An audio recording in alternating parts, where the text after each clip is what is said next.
René Guénon, aperçu sur l'initiation.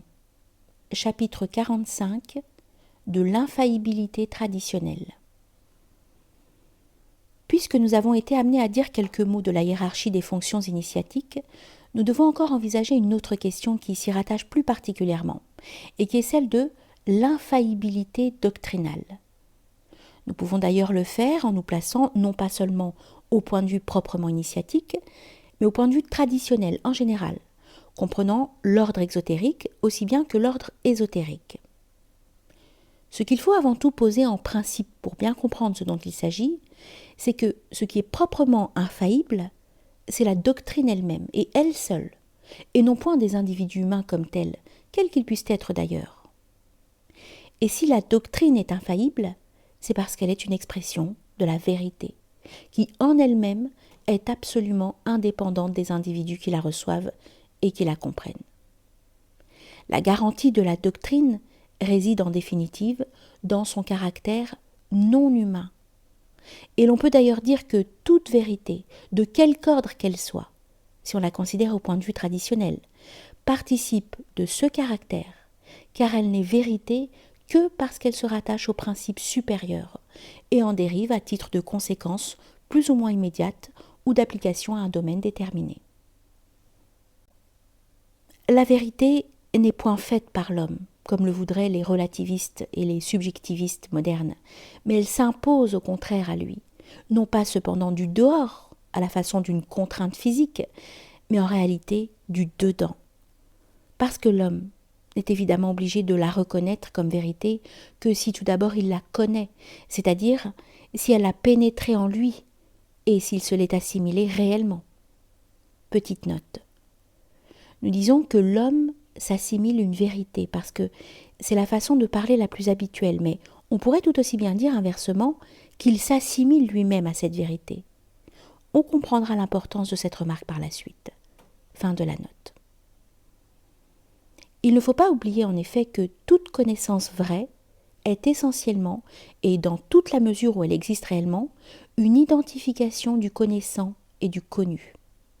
Identification encore imparfaite et comme par reflet dans le cas d'une connaissance simplement théorique, et identification parfaite dans le cas d'une connaissance effective.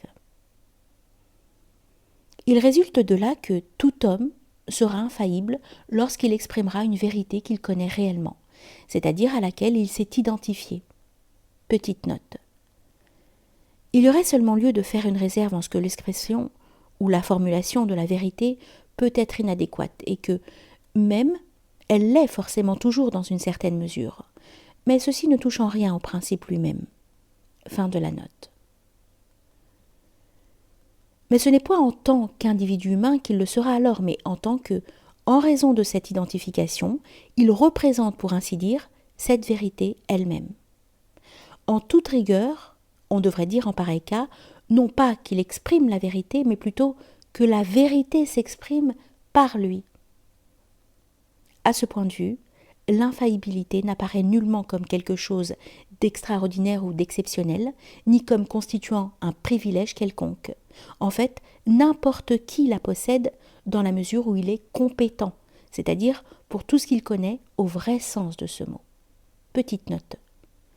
Ainsi, pour prendre l'exemple le plus simple, un enfant lui-même, s'il a compris et assimilé une vérité mathématique élémentaire, sera infaillible chaque fois qu'il énoncera cette vérité. Mais par contre, il ne le sera nullement lorsqu'il ne fera que répéter des choses qu'il aura simplement apprises par cœur, sans se les être assimilées en aucune façon. Fin de la note. Toute la difficulté sera naturellement de déterminer les limites réelles de cette compétence dans chaque cas particulier. Il va de soi que ces limites dépendront du degré de connaissance que l'être aura atteint, et qu'elles seront d'autant plus étendues que ce degré sera plus élevé. Et par conséquent, il va de soi aussi que l'infaillibilité dans un certain ordre de connaissances n'entraînera aucunement l'infaillibilité dans un ordre supérieur ou plus profond. Et que par exemple, pour appliquer ceci à la division la plus générale qu'on puisse établir dans les doctrines traditionnelles, l'infaillibilité dans le domaine exotérique n'entraînera aucunement l'infaillibilité dans le domaine ésotérique et initiatique. Dans ce que nous venons de dire, nous avons considéré l'infaillibilité comme proprement attachée à la connaissance, c'est-à-dire en somme comme inhérente à l'être qui possède cette connaissance, ou plus exactement à l'état qu'il a atteint par là, et cela non point en tant qu'il est tel ou tel être, mais en tant que dans cet état, il s'est réellement identifié avec la part de vérité correspondante. On peut d'ailleurs dire que c'est là une infaillibilité qui ne regarde en quelque sorte que l'être lui-même auquel elle appartient, comme faisant partie intégrante de son état intérieur, et qui n'a pas à être reconnue par d'autres. Si l'être dont il s'agit n'est pas expressément revêtu d'une certaine fonction particulière, et plus précisément d'une fonction d'enseignement de la doctrine. Ceci évitera dans la pratique les erreurs d'application qui sont toujours possibles du fait de la difficulté que nous indiquions tout à l'heure de déterminer du dehors les limites de cette infaillibilité.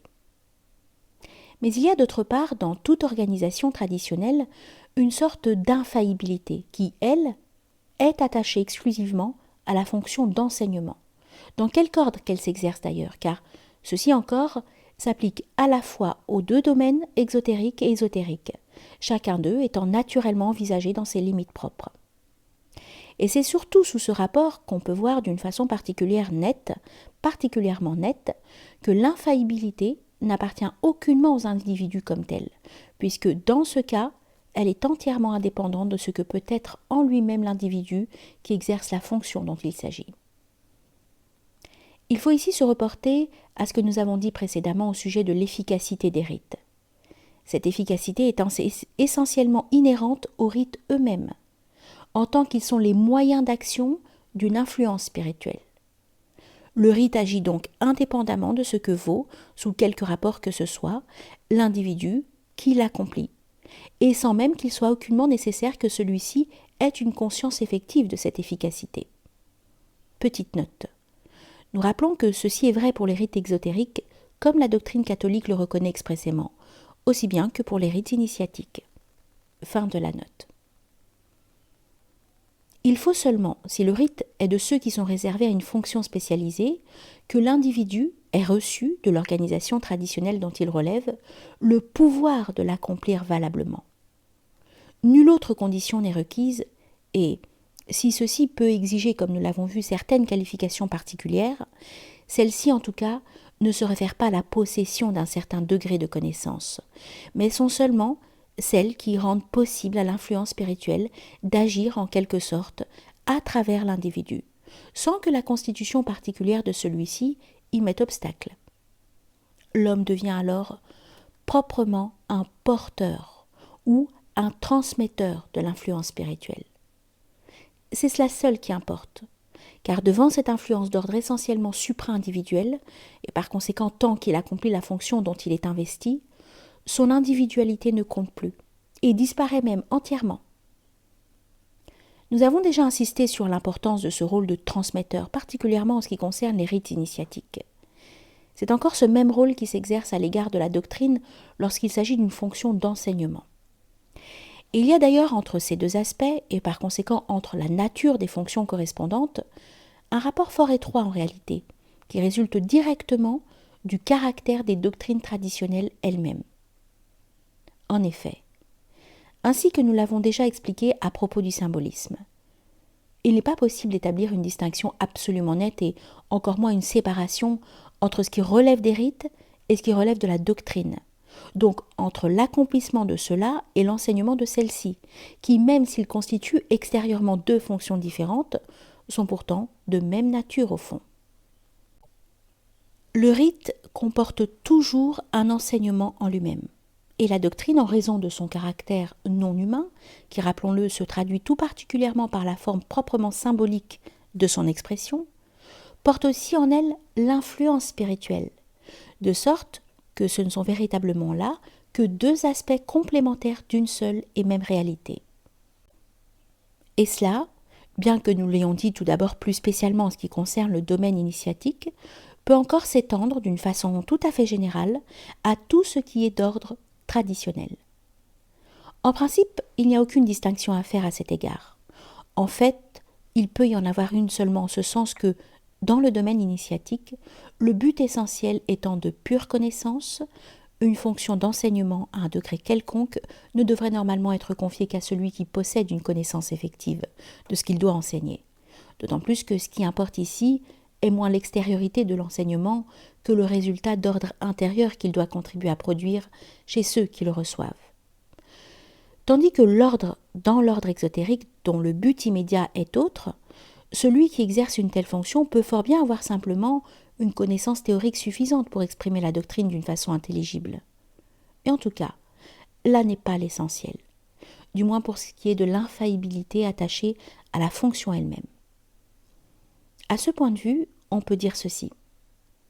Le fait d'être investi régulièrement de certaines fonctions permet à lui seul et sans autre condition d'accomplir tel ou tel rite. Petite note. Dès lors que nous disons régulièrement, cela implique en effet nécessairement la possession des qualifications requises. Fin de la note. De la même façon, le fait d'être investi régulièrement d'une fonction d'enseignement entraîne par lui-même la possibilité d'accomplir valablement cette fonction. Et pour cela, il doit nécessairement conférer l'infaillibilité dans les limites où cette fonction s'exercera. Et la raison, au fond, en est la même dans l'un et l'autre cas. Cette raison, c'est d'une part que l'influence spirituelle est inhérente aux rites mêmes qui en sont le véhicule. Et c'est aussi d'autre part que cette même influence spirituelle est également inhérente à la doctrine, par là même que celle-ci est essentiellement non humaine. C'est donc toujours elle, en définitive, qui agit à travers les individus, soit dans l'accomplissement des rites, soit dans l'enseignement de la doctrine. Et c'est elle qui fait que ces individus, quoi qu'ils puissent être en eux-mêmes, peuvent exercer effectivement la fonction dont ils sont chargés. Petite note.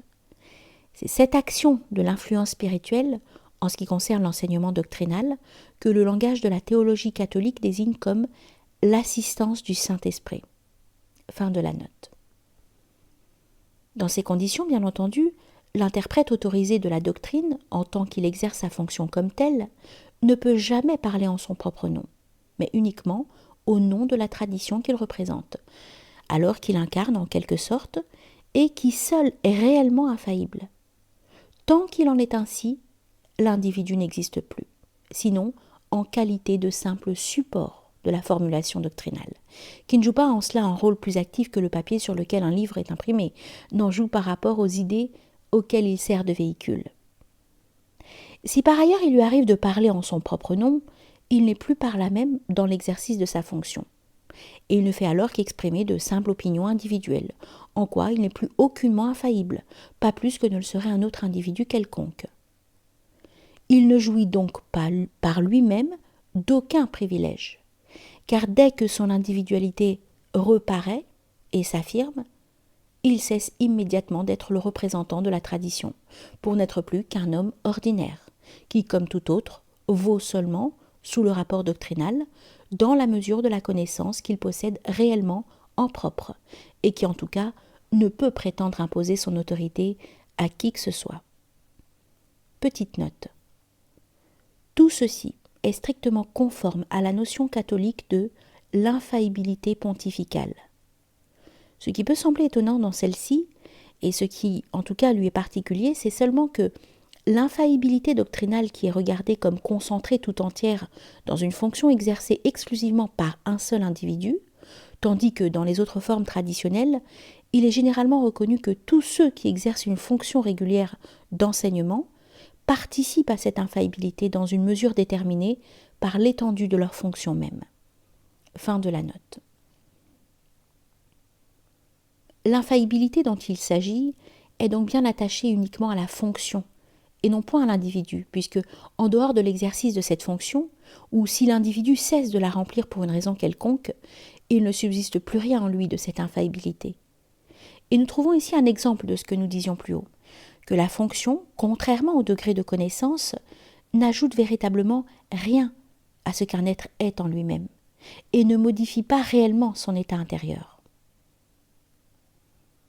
Nous devons encore préciser que l'infaillibilité doctrinale, telle que nous venons de la définir, est nécessairement limitée, comme la fonction même à laquelle elle est attachée, et cela de plusieurs façons. Tout d'abord, elle ne peut s'appliquer qu'à l'intérieur de la forme traditionnelle dont relève cette fonction. Et elle est inexistante à l'égard de tout ce qui appartient à quelque autre forme traditionnelle que ce soit. En d'autres termes, nul ne peut prétendre juger d'une tradition au nom d'une autre tradition. Et une telle prétention serait fausse et illégitime parce que on ne peut parler au nom d'une tradition qu'en ce qui concerne cette tradition elle-même. Cela est en somme évident pour quiconque n'y apporte aucune idée préconçue.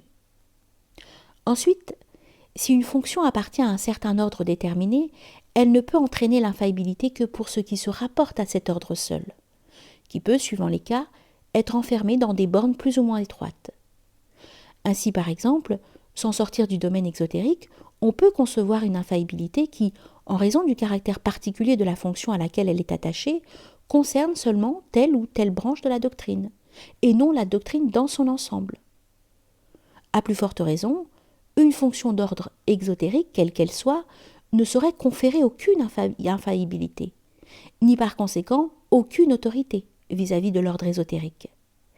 Et ici encore, toute prétention contraire, qui impliquerait d'ailleurs un renversement des rapports hiérarchiques normaux, ne pourrait avoir qu'une valeur rigoureusement nulle.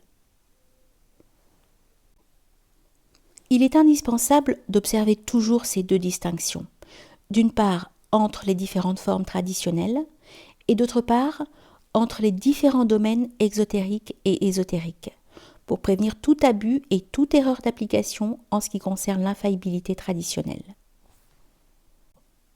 Petite note.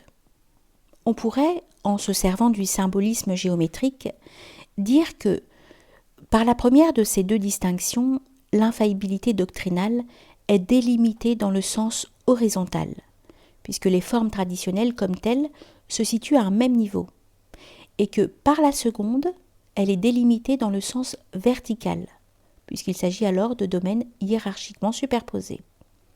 Fin de la note. Au-delà des limites légitimes qui conviennent à chaque cas, il n'y a plus d'infaillibilité, parce qu'il ne s'y trouve rien à quoi elle puisse s'appliquer valablement.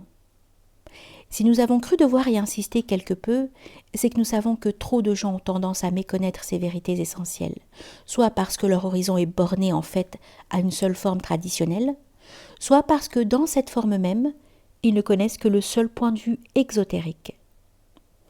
Tout ce qu'on peut leur demander, pour qu'il soit possible de s'entendre avec eux, c'est qu'ils sachent, et veuillent bien, reconnaître jusqu'où va réellement leur compétence, afin de ne jamais risquer d'empiéter sur le terrain d'autrui, ce qui d'ailleurs serait surtout regrettable pour eux-mêmes, car ils ne feraient en somme par là que donner la preuve d'une incompréhension probablement irrémédiable.